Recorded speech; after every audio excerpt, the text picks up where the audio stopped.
Yo, what is up, YouTube? Lofton TCG here, bringing you a deck profile from this past weekend.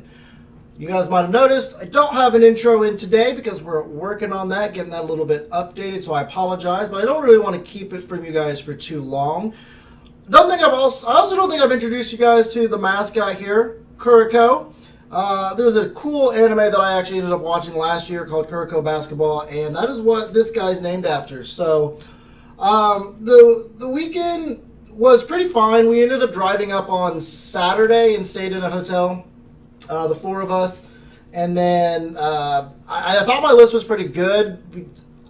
I guess it's hard to tell. It's hard to tell when a deck that relies on RNG from sending cards from the top of your deck is good. So, like, in the more practicality of it, I think it might have been like round 4. I looked at Charlie and I was like, yeah, I think my deck's like fine for today. Like, I think it's good. So, I had a lot of fun at the event, and then my last round was not so lucky for me. I started off 8-0 and it was 9 rounds. In the last round, I had to play against Drytron, and my opponent just, simple Vanity Ruler IP. That's cool. I opened no Dark Ruler no more Droplet, so I had to deal. Like, I couldn't play. I literally didn't play a card. So let's go game 2. Game 2, I opened up Tragedy, Merly, Deck Devi, and I summoned Merly. I whiffed 3, and I set Deck Devi pass. He goes, activate Nova, and I said, yeah, I'm not going to play, you win. And that's how it went. So, ended up getting second place at the Tinley Park Regional. And so, without further ado, here is the deck profile.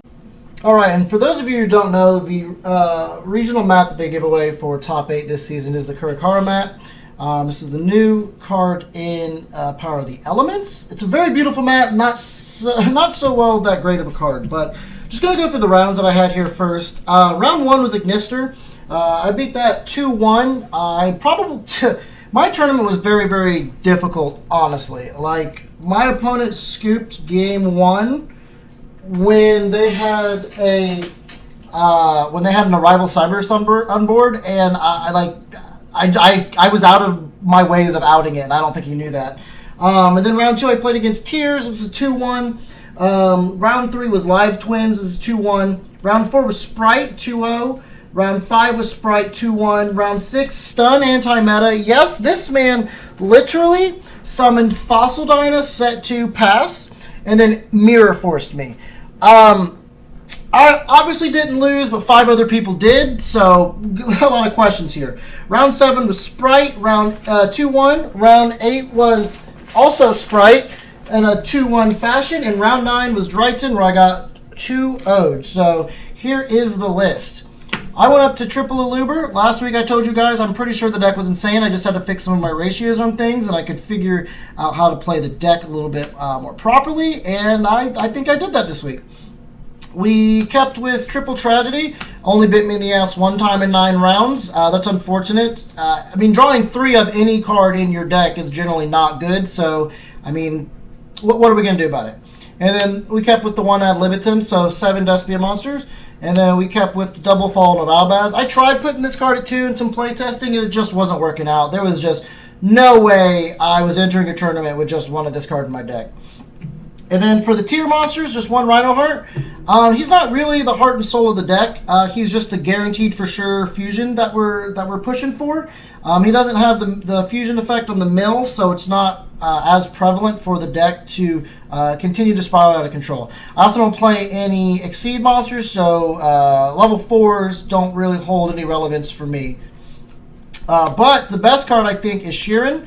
Mostly because, you play the Tragedy at 3, so you discard the Tragedy for the effect, mill 3, and then Tragedy gets to resolve.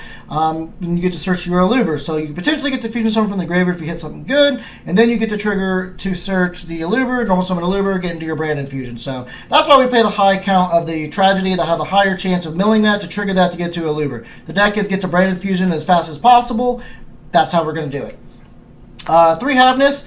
I think 3 times yesterday I drew this as my 6th card. This is a blind going second deck. Every single time I told my opponent to go first, except round 8, I was super tired. I won the die roll. It took like 6 minutes for the round to start, and my opponent asked, okay, who's going first? I said I am, and I was like, oh, that's not right. Oops. And then I actually accidentally ended up winning that game. I can't explain how I accidentally ended up winning that game, but I was like 6 cards behind this Sprite player, like at all points. He just basically exhausted all of his resources.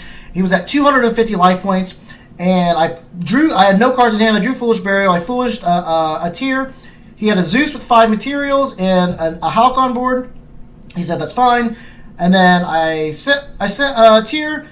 I activated the effect. He said that's fine. I fusion summoned a Masquerade. He's at 250 life points, which means he can't activate Zeus or Hulk or anything.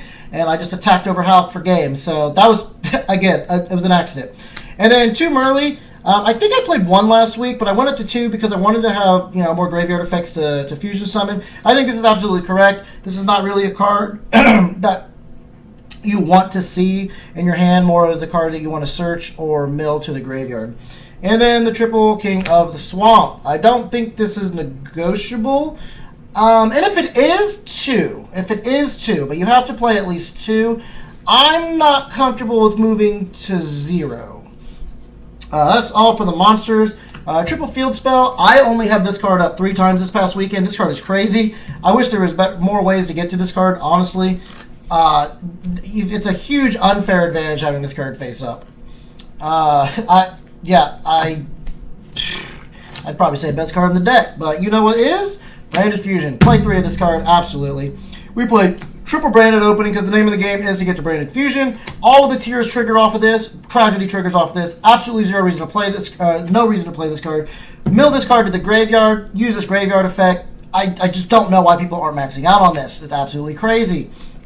And then I stuck with the double Branded in red. I will not drop this card from 2. I like Chimera. I like giving this deck extra play.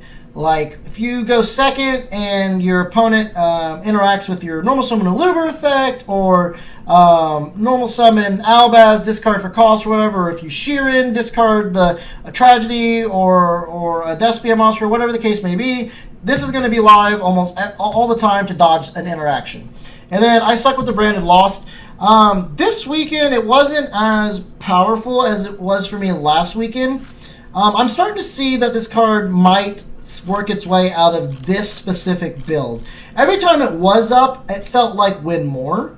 And there was no point that I really wanted to go grab this unless I already had like Branded Fusion and Branded in red in hand. So I'm 50-50 on this, but if I were to cut one of these branded cards, Branded Loss is looking like the first one I would cut.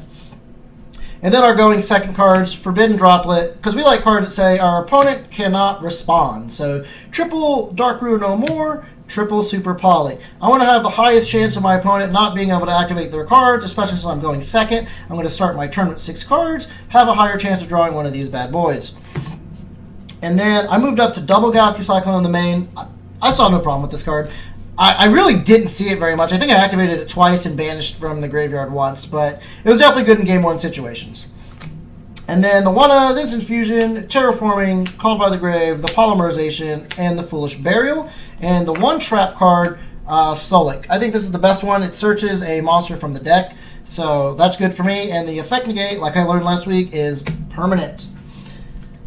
Coming in with the extra deck, I played 1 Kit and 1 Kaleido Heart. Didn't need any more than that at all. Again, for 2 weekends in a row, I'm starting to feel like that's just the way to go. Played 1 Masquerade and 1 Querterus. This deck is going crazy right now with Masquerade. I'm thinking of bumping up to 2 of this card. The life points that Sprite pay are pretty significant, honestly. And I think a double Masquerade board would really just shut them down. And then I went with double Drago Stapelia. Shout out to RJ for letting me borrow one of these. You left before I could get it back to you, so I apologize to that. There was a chance that I could have went into 2 for the event 1 time. So last week I felt like I needed 2, and then this weekend I was like, I'm going to just try 2. Didn't need it, so I think this will work its way back down to 1.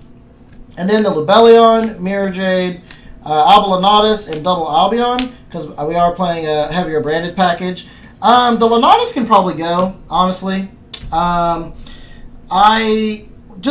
double Albion is probably enough, so I'll have another extra deck space. So this will actually probably end up being a Masquerade here in the future. I am a very selfish branded Despia player, and I would love to play 2 of each of these. It's something I'm going to theory here a little bit more. I don't think this past weekend I was really needing 2 of these because I played my resources better. I understood the deck better. But in theory, having 2 of them definitely lets you. It's definitely a little bit more scary for your opponent. And then I did double Chimera this weekend because I absolutely love this card. The name of the game, Resolve Chimera. Put some fusions on board and then make Chimera. Like, you just absolutely blow your opponent out of the water if you Chimera them, let alone twice. But just knowing that you have access to this card twice can really set up some of your future plays. And then Garura and Millenniumize Restrict. Don't think I made this weekend. I wouldn't cut it. Because I see the practicality of it, and last week it was good. But this card, I think I summoned this 5 or 6 times. I actually attacked directly and got to apply double battle damage, so that was really good. Absolutely love this card. I'm so glad that they gave us a card like this. But maybe Mud Dragon needs a slot in here. I haven't felt like I needed Mud Dragon for the practicality's sake of like protecting my monsters, but Mud Dragon could potentially be a good, just another super poly target. And then the Adventurer Field Center. Moving on to the side deck. Side deck changed quite a bit this weekend. I went with a totally different concept than last weekend, and it paid off. Which stuck with Triple Crow. I definitely think it's the best hand trap right now. I did double Twin Twister. And I'm pretty big on my back row removal, but this is all I did for immediate back row removal. But I did triple EEV, which I did hit somebody for 5 traps. And I did triple Deck Devi. And then the triple Trap Trick, because I want to see these cards at all times. Round 1, game 3, I did get to Trap Trick and do a Deck Devi against my Ignister opponent. And he just said, yeah, no, that's game. You win. So, and then I had the Deck Devi set up for my round 9. Unfortunately, I just did not get to have a fusion monster on board to activate it. So, unlucky. And then the 1 reboot. Would never not play this card. It needs to be at more than 1, honestly, with just how many floodgates and how prominent floodgates are right now. I don't have a problem with just, regular trap cards, just flipping, engine trap cards or whatever, but it's the ones that linger around that really need to get punished. But this is a very powerful deck that can kill somebody in a single turn. I did end up red rebooting my anti-meta opponent, and he set Solemn Judgment, and I had Trap Trick set.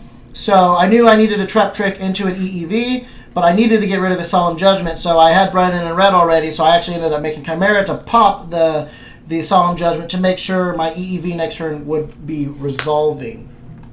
Alright guys, that's going to be it for the deck profile. Shout out to Team Scheme. Whatever it takes, we're going to try our hardest to represent at YCS Niagara. I think there's about 10 of us going. My next regional is going to be this next weekend, actually, at Louisville, Kentucky.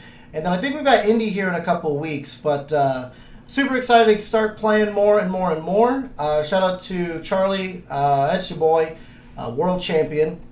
And shout out to my friend Jensen, Jenga, for getting top 8. He actually got 8th with tier branded as well. And shout out to Corey Laman for going with me. Now, if you guys don't follow me on Twitter already, please make sure that you do. I do tons of giveaways, and I've got a ton of packs to give away. If you are newer to the channel, you don't know, most of the packs that I get from entry or for winning locals or my prize support, I generally try to just give back to the community because I am in a very fortunate position, and I do understand that out there that people are less fortunate, and I want to help build a community that helps give back. So as you guys are watching me, I want to incentivize you guys with some products. So again, whatever it takes. I'll catch you guys later.